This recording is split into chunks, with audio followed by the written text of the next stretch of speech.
La loyauté d'un héritier ne pèse pas plus lourd qu'un octet de données quand le désir de posséder précède le mérite de recevoir.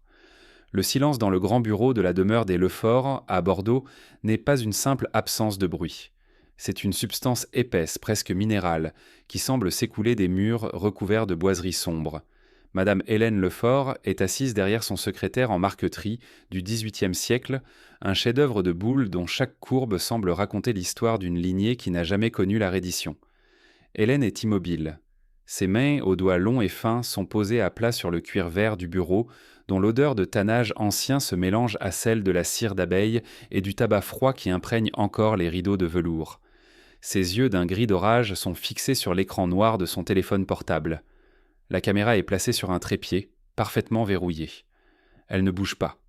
Elle capture le profil aristocratique d'Hélène au premier plan, tandis qu'à l'arrière-plan, la silhouette de son petit-fils, Théo, 17 ans, se découpe contre la lumière déclinante de la fenêtre. Théo joue avec le cordon des rideaux, un mouvement répétitif, agaçant, qui produit un petit bruit de frottement sec. Il ne regarde pas sa grand-mère. Son attention est totalement absorbée par son propre smartphone. La lumière bleutée de l'appareil projette des reflets électriques presque surnaturels sur son visage encore adolescent, soulignant une moue d'ennui qui confine au mépris. Hélène vient de découvrir le message. Ce n'était pas pour elle. Quelques minutes plus tôt, Théo avait laissé sa tablette ouverte sur le guéridon du salon alors qu'il allait chercher un verre d'eau. Une notification avait illuminé l'écran, révélant une conversation sur une messagerie cryptée avec son père, le fils d'Hélène. Le texte était sans équivoque. C'est bon, le notaire a validé la clause de sénilité. On signe pour la vente du domaine dès qu'elle perd pied. Je lui ai envoyé le document modifié, elle ne verra rien. C'est la fin pour la vieille. Le mot vieille résonne encore dans l'esprit d'Hélène. Ce n'est pas une insulte, c'est une condamnation administrative. Elle n'est pas blessée au sens émotionnel du terme, elle est lucide avec la froideur d'un chirurgien examinant une tumeur. Elle observe le mécanisme de sa propre éviction, orchestré par celui qu'elle a gâté avec une indulgence qu'elle juge aujourd'hui criminelle. Elle entame une longue réflexion intérieure, une déambulation mentale dans les chiffres et les archives de la propriété. Elle pense aux hectares de vignes qui entourent la demeure, cette terre que les Lefort possèdent depuis 4 générations. Elle se souvient de la sueur, des crises de mildiou, des vendanges sous la pluie et de la dignité qu'il a fallu maintenir pour que ce nom signifie encore quelque chose à Bordeaux. Théo et son père ne voient pas la terre, ils voient un actif liquide. Ils veulent transformer le domaine en un complexe hôtelier de luxe, vendre les parcelles les plus prestigieuses à un groupe hôtelier international pour éponger les dettes de jeu de son fils et financer le train de vie oisif de Théo. Ils ont falsifié un avenant au contrat de gestion, profitant d'une grippe qui l'avait affaibli le mois dernier pour lui glisser un document qu'elle a signé sans le lire attentivement. Ils pensent avoir gagné. Ils pensent tant que la technologie a rendu l'expérience obsolète. Théo se retourne enfin. Il esquisse un sourire. C'est un sourire vide, un masque de politesse qu'il a appris à porter comme un vêtement de luxe pour obtenir ce qu'il veut. Il s'approche avec une sollicitude feinte, cette tendresse prédatrice qui précède les pires trahisons. Il demande d'une voix traînante si elle a besoin de quelque chose, si elle veut qu'il lui apporte son thé. Hélène le regarde intensément. Elle ne dit rien du message. Elle ne crie pas. Elle répond d'une voix monocorde, une voix de juge qui n'a pas encore rendu son verdict, qu'elle souhaite simplement rester seule pour terminer l'examen des comptes annuels. Théo hoche la tête, satisfait. Il pense qu'elle est déjà dans les limbes, que son cerveau s'embrume de fatigue et d'âge. Il sort de la pièce avec une légèreté insultante, laissant derrière lui l'odeur de son parfum de synthèse et la vibration de son arrogance numérique. Une fois la porte refermée, le bruit du loquet qui s'enclenche semble marquer le début d'une nouvelle ère. Hélène ne pleure pas. Les larmes sont un gaspillage de ressources. Elle ouvre son propre ordinateur portable, un modèle ultra performant qu'elle utilise pour la gestion complexe du domaine. Elle entre dans les serveurs de la propriété avec une agilité que son fils n'aurait jamais soupçonnée. Elle possède des accès cryptés installés par une société de sécurité israélienne qu'elle a mandatée secrètement il y a 2 ans, après avoir senti les premières odeurs de complot familial. Elle commence à tracer les communications de son petit-fils. Elle voit tout. Les échanges avec les promoteurs, les photos des titres de propriété prises clandestinement dans le coffre, les rires numériques sur sa fin proche, partagés sur des groupes privés. Elle découvre le montage financier. Une société écran basée au Panama, destinée à recueillir le fruit de la vente dès que sa mise sous tutelle sera prononcée par le médecin qu'ils ont corrompu. Elle s'adosse à son fauteuil de cuir. Elle regarde par la fenêtre le soleil qui décline sur les vignes, transformant le paysage en un champ d'or et de sang. Elle commence à planifier la contre-attaque.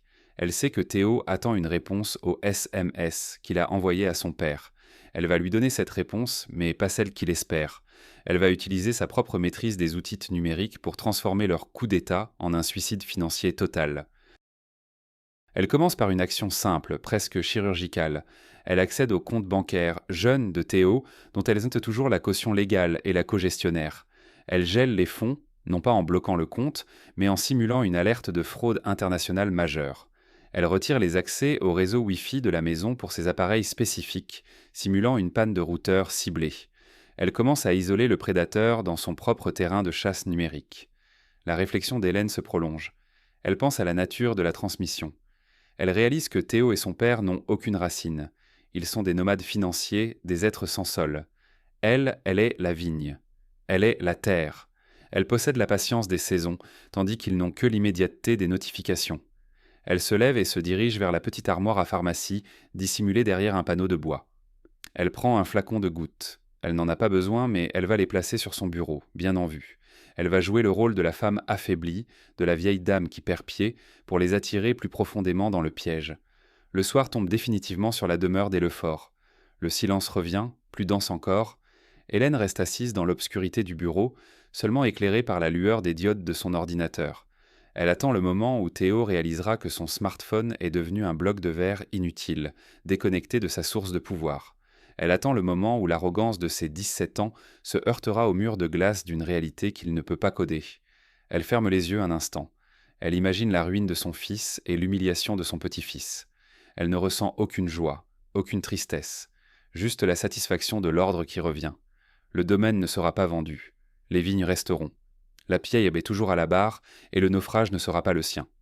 Elle entend un bruit de pas dans le couloir. Théo revient. Il a l'air inquiet. Son téléphone ne capte plus rien. Le premier acte de sa chute vient de commencer. Le jeudi matin commence sous une pluie fine et persistante qui noie le vignoble bordelais dans un gris mélancolique. L'humidité s'insinue par les jointures des fenêtres anciennes, apportant avec elle une odeur de terre mouillée et de feuilles en décomposition. Hélène est assise dans le petit salon de lecture, une pièce exiguë qu'elle affectionne pour son acoustique parfaite. Elle tient entre ses mains une tasse de porcelaine vide. Elle ne boit pas. Elle écoute. Elle entend les voix étouffées de son fils, Pierre, et de Théo dans la salle à se manger. Pierre est arrivé tôt ce matin, prétendant une visite impromptue pour prendre des nouvelles. En réalité, le ton de sa voix, bas et saccadé, trahit une urgence financière qui frise la panique. Le gel du compte de Théo la veille a provoqué une onde de choc. Ils pensent à une erreur technique, mais ils ne peuvent plus attendre. La caméra est fixée sur la porte du salon. On voit Pierre entrer le premier. Il porte un costume sombre, un peu trop serré à la taille, signe d'un laisser-aller physique masqué par le luxe. Théo le suit, son visage adolescent marqué par une nervosité qu'il tente de cacher en consultant frénétiquement son téléphone, qui reste désespérément muet. Pierre s'approche d'Hélène avec une onctuosité dégoûtante. Il s'assoit en face d'elle sur un tabouret trop bas, se plaçant dans une position de soumission feinte. Il pose sur la table basse un dossier en cuir noir. Il commence à parler d'une voix douce, monocorde, de l'avenir du domaine, de la fatigue qu'il voit sur les traits de sa mère et de la nécessité de passer le relais pour son propre bien. Il sort un document. C'est l'acte de cession totale de l'usufruit et du droit de gestion, assorti d'une demande de placement volontaire en résidence médicalisée de haut standing. Il ne mentionne pas le mot hospice. Il parle de resort pour seniors, de confort mérité, de soins constants. Théo, debout derrière son père, observe la scène avec une avidité mal contenue. Il intervient d'un ton pressant, disant que le contrat avec le groupe international doit être signé avant midi pour garantir les bonus de transaction. C'est le point de non-retour. Ils ne demandent plus, ils exigent. Ils posent un stylo plume en or sur la table, juste devant la main d'Hélène. Le métal brille sous la lumière des lustres, une arme de bureau prête à l'emploi. Hélène regarde le stylo. Elle ne le prend pas. Elle commence une longue réflexion intérieure, une analyse froide de la situation. Elle voit le reflet de son fils dans le vernis de la table.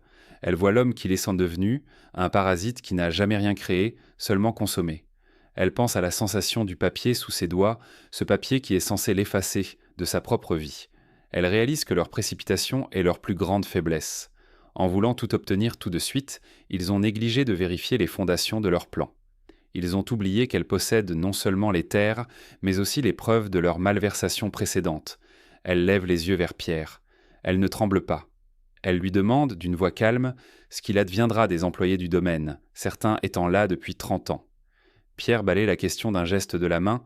Il parle de restructuration, de licenciement nécessaire. Pour lui, ces gens ne sont que des lignes de coûts sur un tableur Excel. Théo renchérit, disant que le monde change et qu'il faut savoir pivoter. Hélène sourit intérieurement à l'usage de ce jargon de start-up dans une maison qui a survécu à 2 guerres mondiales.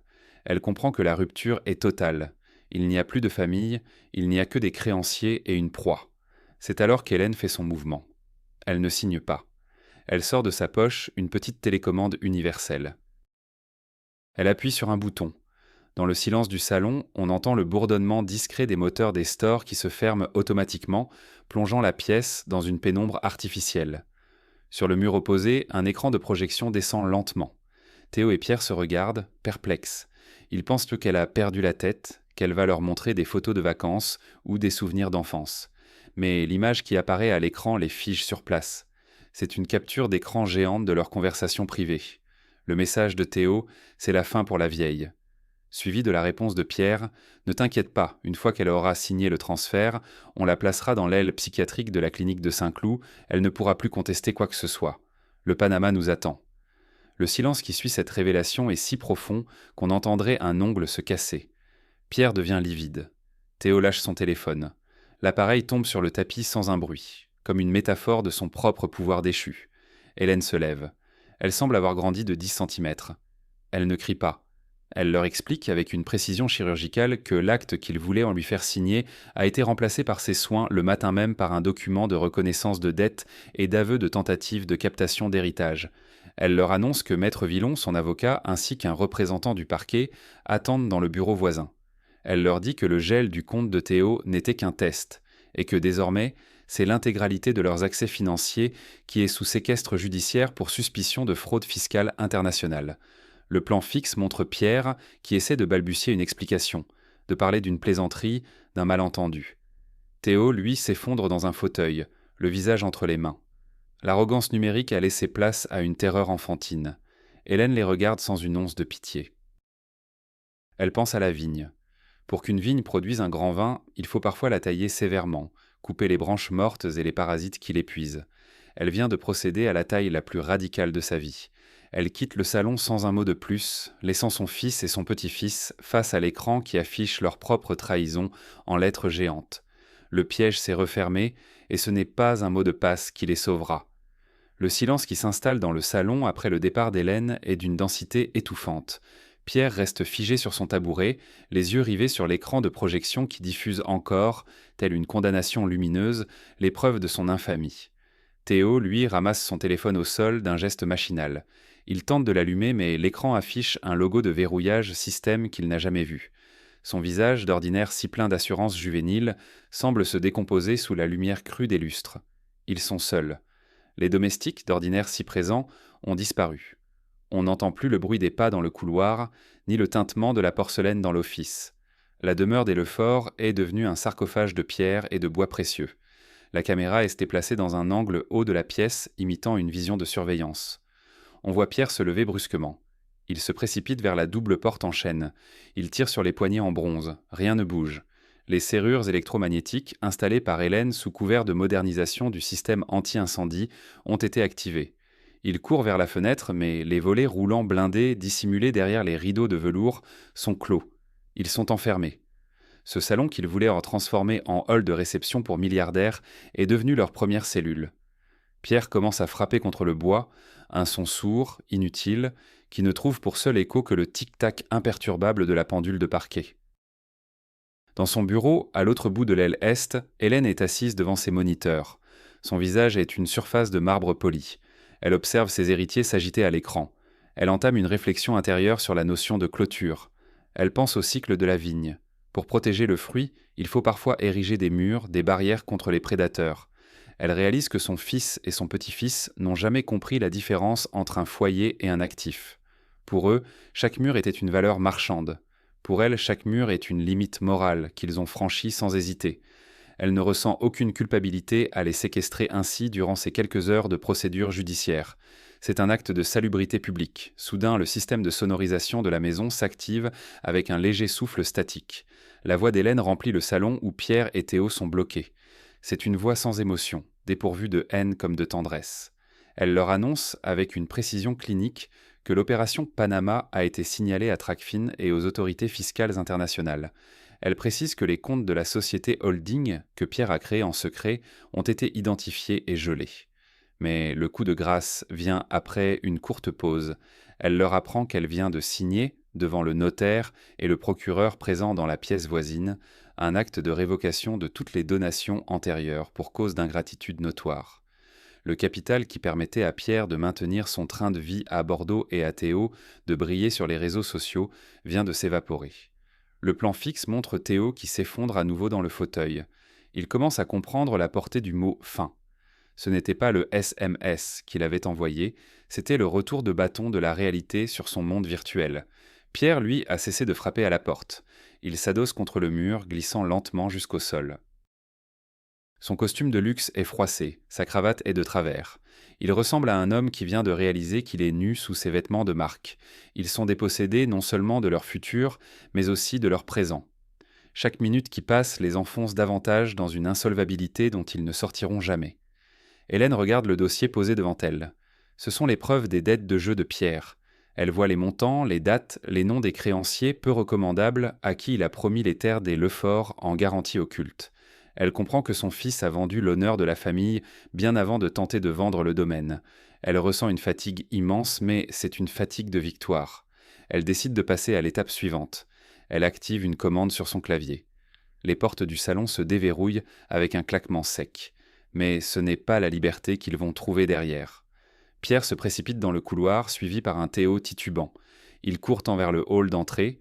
Là, sous le grand lustre en cristal, attendent deux hommes en costume gris et une femme portant l'insigne de la police judiciaire. Ils ne sont pas là pour une visite de courtoisie. Ils sont là pour signifier à Pierre son placement en garde à vue pour tentative d'escroquerie en bande organisée et abus de faiblesse. Théo, bien que mineur, est également emmené pour être entendu par un juge pour enfants. La caméra reste verrouillée sur le visage de Théo alors qu'on lui retire son précieux smartphone, le dernier lien qu'il entretenait avec son illusion de puissance. L'image est d'une froideur absolue. On voit les silhouettes de la police emmener les deux hommes vers les voitures noires stationnées devant le perron. La pluie continue de tomber, lavant le gravier des traces de leurs pas. Hélène descend l'escalier, lentement, une main sur la rampe. Elle ne les regarde pas partir. Elle se dirige vers la cuisine. Elle a besoin de calme. Elle a besoin de l'odeur du pain grillé et de la normalité. Elle sait que le domaine est sauvé, mais elle sait aussi que le prix à payer est la solitude définitive. Elle s'assoit à la table de la cuisine, là où elle s'asseyait autrefois avec son mari pour discuter des récoltes. Le silence est de retour, mais cette fois, c'est un silence de nettoyage. La vigne est taillée, les parasites sont emportés par la pluie. La réflexion d'Hélène se termine sur une image de ses mains. Des mains de vieilles, comme disait Théo. Des mains qui ont su taper sur un clavier aussi bien qu'elles ont su soigner la terre. Elle réalise que la technologie n'est qu'un outil, et que l'outil ne vaut que par la main qui le tient. Ses enfants ont cru que l'outil était le maître. Ils ont oublié que la mémoire est le disque dur le plus puissant qui soit. Elle ferme les yeux un instant, écoutant le bruit de la pluie sur les vitres. Elle est seule, mais elle est souveraine. L'architecture de son isolement est sa plus belle victoire. Le vendredi matin à Bordeaux n'apporte aucune clarté, seulement une lumière crue qui souligne les fissures. Le domaine des Lefort est entouré d'un calme effrayant. Pierre et Théo ont été emmenés la veille, mais leur ombre plane encore sur les couloirs comme une odeur de renfermé. La caméra est déplacée à l'extérieur, sur la pelouse, cadrant la façade majestueuse de la demeure. Derrière les vitres du premier étage, on devine le mouvement des enquêteurs qui inventorient les dossiers. Ce ne sont plus des héritiers qui occupent tant l'espace, ce sont des greffiers. Le prestige s'est mué en procédure. À la prison de Gradignan, Pierre Lefort découvre une réalité que ses feuilles Excel n'avaient jamais prévue. Il est assis sur un banc de bois, dans une pièce exiguë, face à un avocat commis d'office qui semble plus intéressé par sa montre que par le dossier. Pierre essaie de parler de son statut, de son influence, de ses contacts. L'avocat l'interrompt d'un geste sec. Il lui annonce que ses amis du club de golf et ses partenaires financiers ont déjà publié un communiqué commun pour se désolidariser de ses agissements. Le nom de Lefort est devenu radioactif. Personne ne veut être contaminé par l'odeur du scandale et de la trahison familiale. Pierre réalise que son réseau social n'était qu'une construction de sable, balayée par la première marée judiciaire. Théo, placé dans un centre éducatif, fermé en attendant son audition, fait l'expérience du vide numérique. Sans son smartphone, sans ses notifications, sans l'approbation constante de ses abonnés, il n'existe plus. La caméra saisit son visage blafard, ses yeux qui cherchent désespérément un écran à fixer. Il commence à comprendre que sa vie n'était qu'une suite de reflets. En voulant envoyer le SMS de la fin de sa grand-mère, il a effacé sa propre identité. Il n'est plus le jeune héritier brillant, il est le délinquant juvénile qui a trahi son sang pour des crypto-monnaies qui sont désormais inaccessibles. Hélène, pendant ce temps, est dans son bureau. Elle n'a pas dormi, mais son visage ne trahit aucune fatigue. Elle est en pleine conférence téléphonique avec ses conseillers juridiques à Londres et à Genève. La réflexion intérieure d'Hélène est une analyse froide de la notion de legs. Elle pense à ce qu'elle va laisser derrière elle. Elle a décidé que le domaine ne serait pas transmis. Il sera transformé en une fondation d'utilité publique, un centre de recherche sur l'œnologie durable et la protection du patrimoine. Elle est en train d'écrire l'acte qui déshérite non seulement Pierre et Théo, mais qui supprime la notion même de propriété privée pour la génération suivante. Elle transforme sa vengeance en un acte de préservation historique. Soudain, le téléphone de bureau d'Hélène sonne. C'est l'un des créanciers de Pierre, un homme dont le nom évoque les cercles de jeux clandestins et les investissements douteux. Sa voix est un murmure menaçant. Il réclame son dû, les fameuses garanties sur les terres. Hélène l'écoute sans l'interrompre. Elle attend qu'il ait fini ses menaces. Puis, d'une voix d'une politesse glaciale, elle lui informe que les documents de garantie signés par Pierre sont nuls et non avenus, car ils ont été établis sur la base d'une falsification de signature. Elle ajoute qu'elle a déjà transmis l'identité du créancier et les détails de la transaction à la brigade financière. Elle raccroche. Elle ne ressent aucune peur. Elle a déjà tout perdu sur le plan affectif. Elle est donc invincible sur le plan matériel. Le plan fixe montre Hélène qui se lève et marche vers la fenêtre. Elle regarde ses ouvriers viticoles qui travaillent dans les rangs de vignes. Eux, ils ne savent rien de la guerre qui se joue dans le château. Ils connaissent la terre, le cycle des saisons, la réalité physique du travail. Elle se sent plus proche de ces hommes que de son propre fils. Elle comprend que la véritable noblesse n'est pas dans le titre, mais dans la fidélité à une tâche. Pierre et Théo ont voulu court-circuiter le temps. Ils ont voulu récolter sans avoir planté. La sentence de la nature est aussi implacable que celle de la loi. Ce qui n'a pas de racines finit par sécher et mourir au premier coup de vent. À l'étage, les enquêteurs descendent avec des cartons. Ils emportent les ordinateurs de Pierre, ses agendas, ses secrets. La maison se vide de son poison. Hélène les regarde passer depuis le haut de l'escalier. Elle ressemble à une figure antique, une gardienne du temple qui a dû sacrifier ses propres enfants pour sauver le temple lui-même. Elle sait que la presse va s'emparer de l'affaire demain. Elle a déjà préparé sa réponse, un silence total. Elle ne se justifiera pas. Elle n'expliquera pas son geste. La destruction de Pierre et Théo est un fait accompli, une donnée entrée dans le système qu'on ne peut plus effacer. La réflexion d'Hélène se termine sur une image de Théo.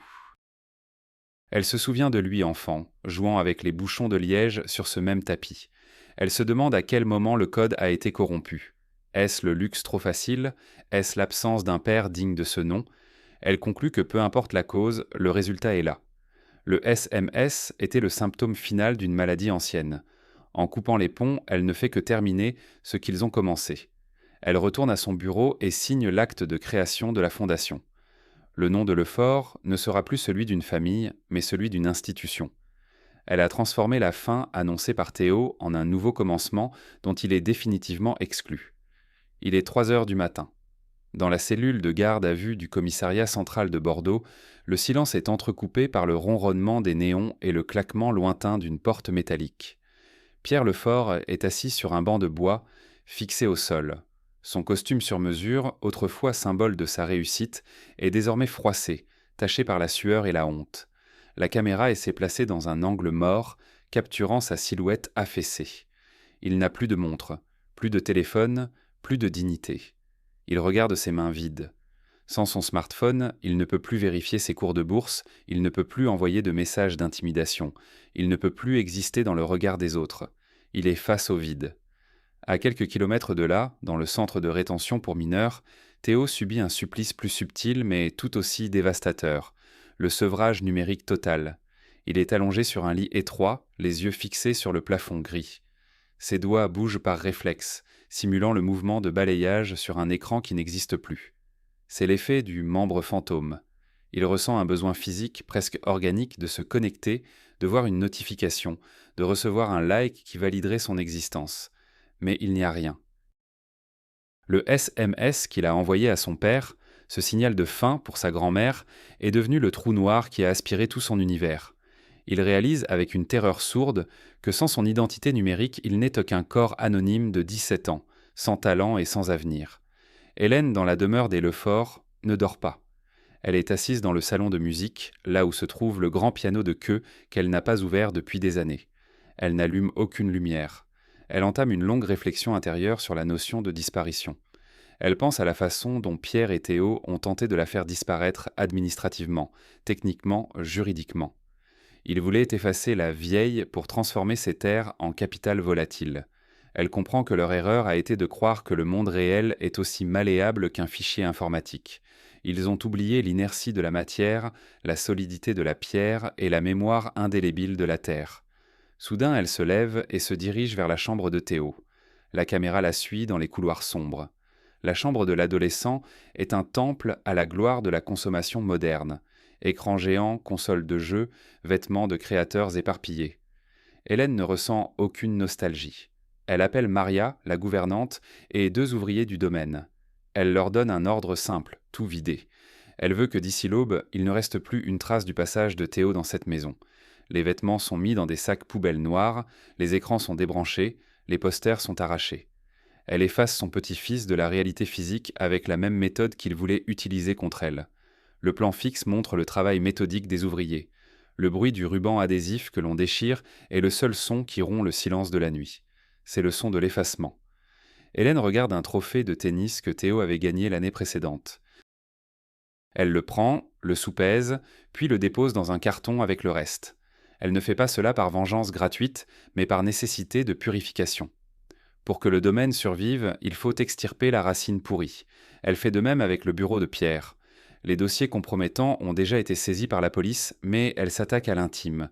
Ses photos de vacances, ses souvenirs de chasse, ses objets fétiches. Tout disparaît. À l'aube, Hélène retourne dans son bureau. Elle reçoit un email de son notaire. La fondation est officiellement créée. Les statuts sont déposés. Elle vient de transférer la totalité de son patrimoine à cette entité morale. Pierre et Théo ne sont pas seulement déshérités, ils sont rayés de la carte. Même s'ils sortèrent de prison demain, ils n'auraient sûrement nulle part où aller, car la demeure ne leur appartient plus, les meubles ne leur appartiennent plus, et le nom même de Lefort est désormais associé à une œuvre de bienfaisance dont ils sont les parias. C'est le point de non-retour. All is lost. La caméra revient sur Pierre, au commissariat. Son avocat entre dans la cellule. Il a l'air fatigué. Il pose une feuille de papier sur le banc. C'est la notification de la création de la fondation et l'avis d'expulsion de son appartement de fonction à Bordeaux, dont le bail était payé par le domaine. Pierre regarde le papier, sans comprendre. Il demande où il va vivre. L'avocat hausse les épaules. Il lui annonce que les créanciers du jeu ont déjà déposé des plaintes pour escroquerie et que ses comptes personnels ont été vidés pour payer les premiers frais de justice. Pierre réalise qu'il n'a plus rien. Il n'est plus un héritier, il n'est plus un homme d'affaires. Il est un dossier criminel parmi tant d'autres. L'épisode se termine sur un gros plan de Théo dans son centre de rétention. Il regarde par la fenêtre grillagée le lever du soleil sur la zone industrielle. Il murmure le mot « fin », mais cette fois, il n'y a personne pour recevoir le message. Il n'y a pas d'accusé de réception. Il n'y a que le bruit du vent dans les grillages. Le SMS de son arrogance est devenu le mur de sa prison. La technologie l'a trahi parce qu'il a cru qu'elle remplaçait l'honneur. Il est au fond du gouffre, et pour la première fois de sa vie, il a peur du silence. Hélène, elle, boit son premier café de la journée dans sa cuisine vide, regardant ses mains de vieille qui ont su, d'un seul geste, éteindre les lumières de leur monde factice. 1 an a passé sur le domaine des Lefort. Le vignoble de Bordeaux, imperturbable face aux drames humains, a connu un nouveau cycle de gel, de débourrement et de floraison. La demeure n'est plus une résidence privée. Elle est devenue le siège de la fondation Hélène Lefort pour le patrimoine viticole. La caméra était posée en plan large à l'entrée de l'allée principale. On ne voit plus de voitures de sport garées devant le perron, seulement des vélos de chercheurs et quelques berlines sobres de visiteurs officiels. L'enseigne en fer forgé porte désormais un nouveau blason. Le nom de famille a été sauvé par son institutionnalisation. Pierre Lefort a été condamné à 5 ans de prison, dont 3 fermes, pour abus de faiblesse, tentative d'escroquerie et blanchiment. On le voit, dans un plan serré, travaillant dans l'atelier de reliure de la prison. Ses mains, autrefois habituées à manipuler des smartphones et des verres de cristal, sont maintenant tachées de colle et d'encre. Il relit des livres anciens, des objets dont il ne soupçonnait même pas l'existence auparavant. Il n'a plus accès à aucun réseau. Son monde s'est réduit à 4 murs et au poids du papier. Son avocat a cessé de venir. Il n'y a plus d'argent pour payer les honoraires et Pierre est devenu un cas social, un homme dont la chute a été aussi rapide qu'une déconnexion réseau. Théo a passé 1 an dans un centre fermé. À sa sortie, il a découvert que sa chambre au domaine n'existait plus, que ses comptes étaient enclos et que son nom était une tâche sur tous les moteurs de recherche. On le voit dans un petit appartement de banlieue payé par une bourse d'insertion sociale. Il travaille comme livreur à vélo. Ironie du sort, il dépend désormais d'une application pour gagner chaque euro, esclave de cet algorithme qu'il pensait maîtriser. La caméra capte son reflet dans la vitre d'un arrêt de bus. Il a perdu son arrogance. Ses yeux sont éteints. Il regarde les jeunes de son âge rire sur leurs écrans et il ressent une nausée physique. Pour lui, la technologie n'est plus un jouet. C'est la laisse qui le rappelle sans cesse à sa condition de paria. Hélène, elle, vit dans l'aile la plus ancienne du château, transformée en appartement privé. Elle n'a plus de personnel de maison, seulement Maria qui vient quelques heures par jour par amitié fidèle. Elle passe ses journées dans les vignes ou à la bibliothèque de la Fondation. Sa réflexion intérieure est arrivée à son point de rosée, une clarté limpide et froide. Elle pense au SMS de Théo, ce fameux « c'est la fin pour la vieille ». Elle réalise que ce message était un cadeau. Sans cette maladresse technologique, elle serait peut-être morte dans une clinique privée, droguée et oubliée. Sa fin a été le déclencheur de sa renaissance. Elle n'éprouve aucun regret pour la sévérité du châtiment. Elle sait que si elle avait cédé, le domaine serait aujourd'hui un parking ou un hôtel sans âme. Elle a protégé la terre contre son propre sang. C'est une tragédie grecque jouée avec des outils modernes. Elle s'assoit à son secrétaire, le même que dans l'épisode 1, et écrit une lettre à son notaire. Elle lui demande de s'assurer qu'à sa mort, les cendres de son mari et les siennes soient dispersées sur la parcelle la plus ancienne, celle qui n'a jamais été vendue, ni même hypothéquée. Elle veut devenir la terre pour que plus personne ne puisse jamais l'aliéner. La caméra filme le bureau d'Hélène. Il n'y a plus de smartphone sur le cuir vert. Il y a seulement un sablier, un encrier et une pile de lettres de remerciements d'étudiants. La technologie est retournée à sa place d'outil invisible. Dans le couloir, le silence n'est plus oppressant. Il est habité. Hélène se lève, éteint la lampe et sort sur le balcon. Elle regarde le soleil se coucher sur les rangs de vignes parfaitement alignés. Elle respire l'air du soir, cet air de Bordeaux qui sent le tanin et l'éternité. Le dernier plan de la caméra est une vue aérienne du domaine. On voit la propriété s'étendre, majestueuse, protégée par ses murs de pierre. Les ombres s'allongent. On distingue une silhouette minuscule, Hélène, qui marche lentement entre les ceps de vigne. Elle se fond dans le paysage. Le générique commence à défiler dans un silence total. Le SMS de Théo a bien marqué une fin, mais pas celle qu'il espérait. C'était la fin d'une illusion de puissance et le début d'une vérité immuable. Les octets meurent, mais la terre demeure. La boucle est bouclée. La justice n'a pas été rendue par les tribunaux, mais par la mémoire d'une femme qui a refusé d'être un fichier qu'on efface.